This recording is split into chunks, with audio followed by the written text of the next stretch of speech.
Let's start with the third video on respiratory system, that is lower respiratory tract infections from Marrow, edition 6. Acute bronchiolitis. It is a common seasonal infection which usually occurs in the winter and spring season.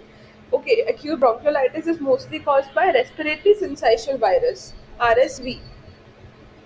Age group, it affects less than 2 years, mostly in 1 to 6 months of the age. Fine. Acute bronchiolitis is most common in less than 2 years of age. Okay. Clinical presentation, how will the child present with?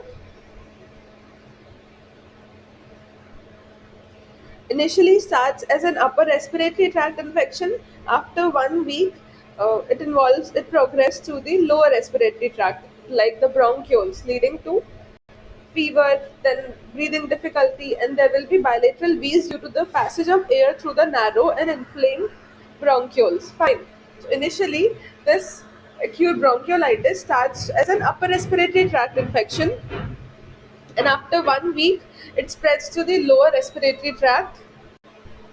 Fine. So this acute bronchiolitis starts as an upper respiratory tract infection, and then it progressed to the bronchioles, and finally leading to fever and breathing difficulty. Bilateral wheeze will be present. Why? Because of the narrowing of the inflamed bronchioles. Now on X-ray, what will be seen? There will be bilateral hyperinflation of the lung fields. The bronchioles are inflamed and are hence narrowed. Fine, we can see bilaterally that there is hyperinflation, excessive blackness is seen, and the more there is also widening of the air fields. So this is the hyperinflation of the lungs, and during inspiration, some amount of the air will be able to pass through the bronchioles as they are not fully obstructed. But during expiration, air columns tend to become smaller and there is almost complete obstruction. This results in the trapping of the air inside the alveoli of the affected bronchioles. What is happening? During inspiration only, no, there is almost complete obstruction which leads to trapping of the air. This is leading to hyperinflation. And first thing we saw on X-ray was bilateral hyperinflation. Second thing that will be seen is perihilar fullness and perihilar cupping. Due to inflammation of the bronchioles in the hilar regions, there will be white marking that is known as the perihilar fullness or perihilar cuppings. Now coming to the clinical findings, due to hyperinflation, there will be increase in the anteroposterior diameter of the chest, and there will be hyperresonance or percussion. These two are the clinical findings. Now, clinical findings plus X-ray is enough to make the diagnosis of acute bronchiolitis, right? Other investigation, PCR testing of the nasopharyngeal swab or aspirate is not done clinically, but it can be done. Treatment, it is usually self-limiting condition. Supportive management is only done.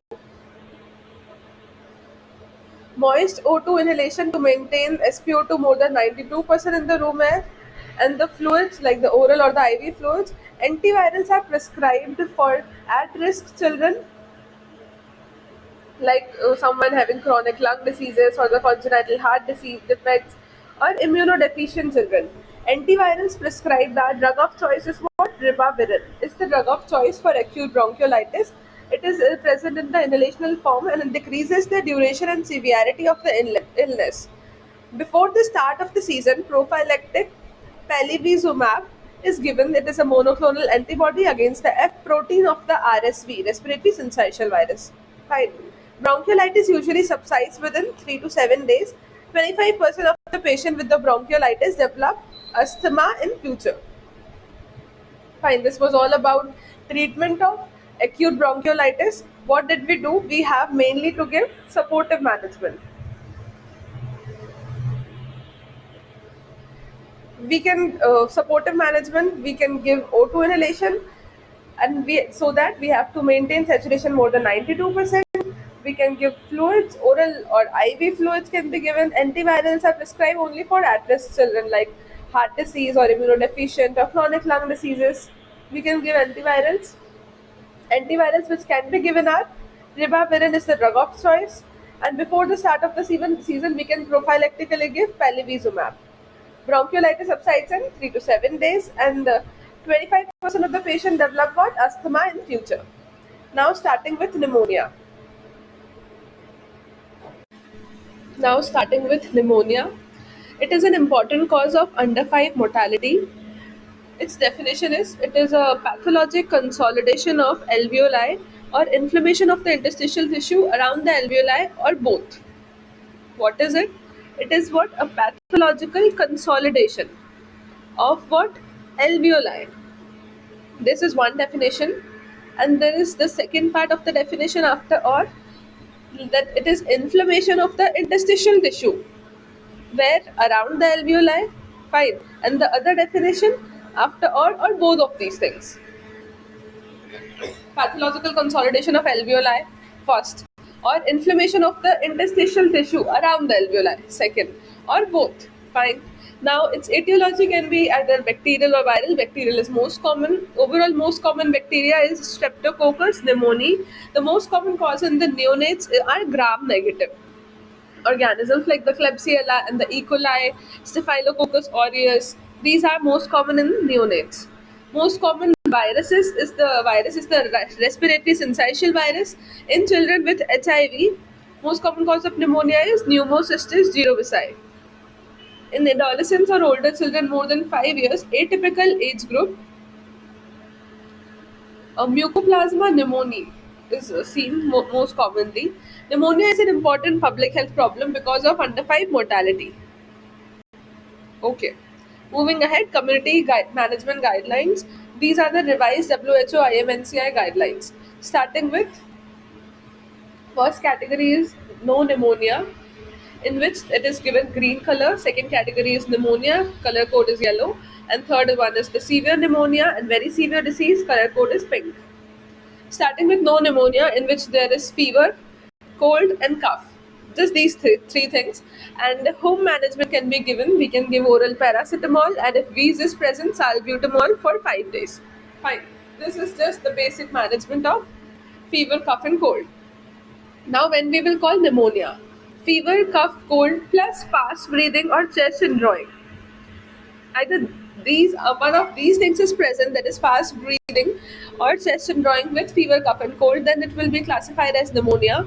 And in this also, when we give color code yellow, the SpO2 should be normal. So in this case, we can manage by home management plus oral antibiotics like amoxicillin for 5 days and follow up after 5 days and look for any danger signs. We have to explain the patients any danger signs, like if the child is not feeding, if it's becoming drowsy, and if the condition is deteriorating, if the breathing is becoming more fast, if there is respiratory distress, if the child is having any difficulty in breathing, or any stridor, or any wheeze, or grunting is heard. Fine, then in that case, we have to inform the parents about the danger signs. Fine. So in pneumonia, what we did, home management plus oral antibiotics for 5 days and follow up after 5 days. Severe pneumonia and very severe disease, where we give pink color, any of the following should be present. That is hypoxia, SpO2 less than 90% in room air, stridor in a calm child. If any danger signs are present, no, that is child is not feeding or drinking or lethargic, and cyanosis all over the body and convulsions. These are all the danger signs. Fine. So if any of these is present, then that is classified as severe pneumonia. What?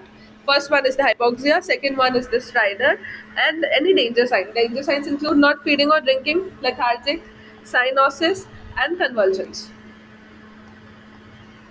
Again, not feeding and drinking, lethargic, and cyanosis all over the body, and convulsions. These are the danger signs that we have to guide the parents about. And in this case of severe pneumonia, we have to give first dose of the antibiotic, that is ampicillin and gentamicin, and immediately refer to the child hospital.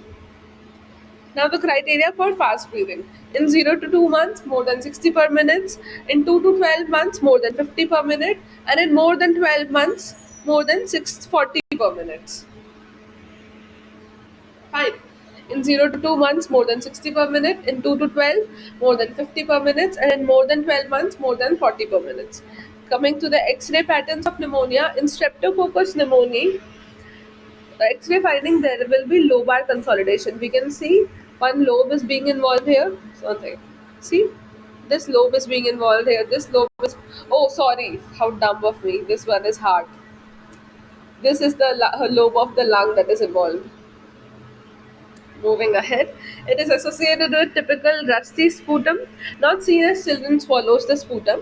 So basically, in the Streptococcus pneumoniae, there will be lobar consolidation. Fine. Moving ahead, in treatment, we give penicillin G. For Streptococcus pneumoniae, we give penicillin G of 50,000 international unit per kg per day IV or coamoxiclav or third generation cephalosporin. Fine. Ceftriaxone is most commonly used at our hospital. Used nowadays because of resistance to amoxicillin. Fine. Now coming to the Staphylococcus aureus, it also causes pneumonia, and its X-ray pattern there will be bilateral patchy consolidation. There will be pneumatoceles, right? We can see like this is a pneumatocele. This is a pneumatoceles are basically air-filled spaces, right? So they can capture and lead to pneumothorax, can rupture and lead to pneumothorax also. So these were the X-ray findings that were seen: bilateral patchy consolidation and pneumatoceles. You have to remember that pneumatoceles are seen in Staphylococcus aureus. Fine.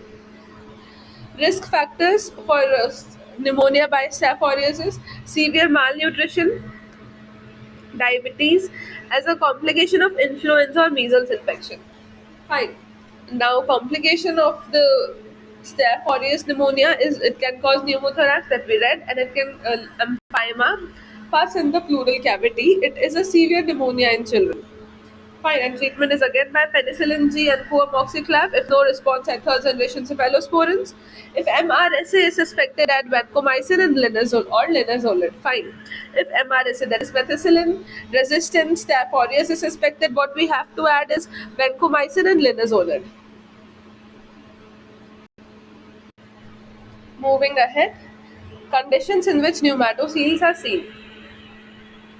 First one is the Staph aureus associated pneumonia that we just read.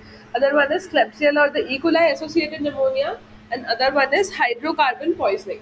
Fine. Staph aureus, Klebsiella and E. coli, and hydrocarbon poisoning. Moving ahead to pneumonia caused by Mycoplasma pneumoniae or RSV, that is atypical pneumonia. In X-ray pattern, what will be seen? There will be bilateral interstitial pneumonia that is called as the bronchopneumonia. Mycoplasma pneumoniae features usually affects the older children more than 5 years. Mycoplasma pneumoniae mostly affect children more than 5 years. The child appears clinically well, and that's why it is called as the walking pneumonia. A lot of the interstitial pattern, but a well child. Treatment is by the macrolides. That is, azithromycin can be started. In Mycoplasma pneumonia, what can be started is azithromycin. Moving ahead, recurrent pneumonia or persistent pneumonia. When we call recurrent pneumonia, when more than or equal to 2 episodes in a year or more than or equal to 3 episodes in a lifetime, then we call it recurrent pneumonia. In a year, more than or equal to 2 episodes, even 2 episodes are enough for a recurrent pneumonia in 1 year. And if more than 3 episodes or even 3 episodes in a lifetime, then we can call recurrent pneumonia. That बच्चे को बार बार pneumonia होता है. That's just the meaning of recurrent pneumonia. Persistent pneumonia is non-resolving pneumonia, characterized by persistent radiological finding for more than 1 month. If the radiological findings of pneumonia are present for more than 1 month, then it will be called as the persistent pneumonia. Risk factors for the recurrent or persistent pneumonia is severe malnutrition is the first risk factor.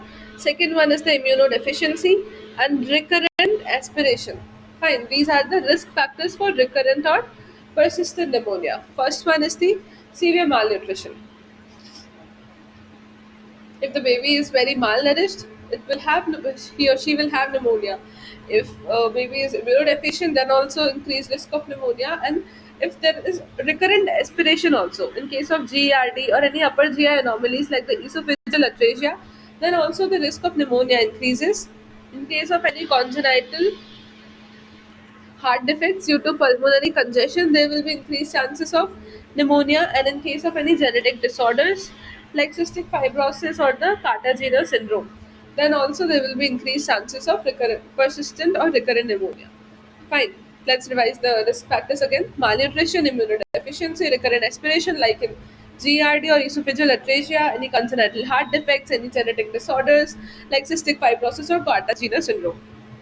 If the risk factors are treated, recurrence could be avoided. This was all about pneumonia. Thank you.